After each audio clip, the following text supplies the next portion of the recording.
Jesus calls this out. And what does he do here when he brings out this passage right here? He ties treasure, he ties money, he ties wealth, he ties possessions, all of that. He ties this to lordship. He ties it to lordship.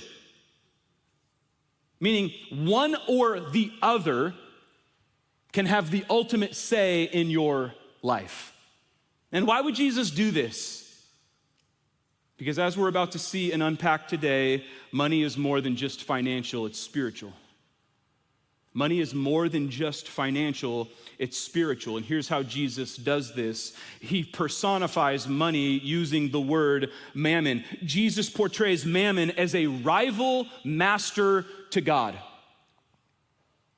Meaning if we sort of zoomed out for a second, for a lot of us, God would be up there as maybe one of the most important things, but also up there would be this rival to God. And Jesus calls this out by bringing mammon up in this way. And as he brings this out, he indicates that it acts as a spiritual force that competes for our attention and our allegiance. In fact, it's very highly likely that this goes beyond just a personification, but rather mammon is an actual demonic stronghold. It's a real demonic presence that can show up in our lives.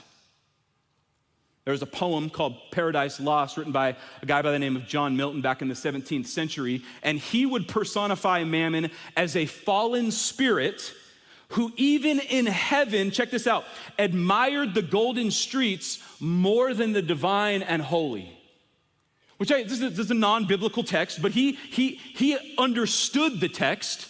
He understood the power of wealth, and this was back in the 17th century. Think about how much more prevalent it is today, and he sort of characterizes this demonic presence as being in heaven one day and being up there. It's believed that Mammon was a demon that was a fallen angel at one point, but at one point before falling, before choosing to worship something other than God, he walked around heaven and was like, dang, look at these streets, they're made of gold. Instead of his focus and attention being on the divine and the Holy One.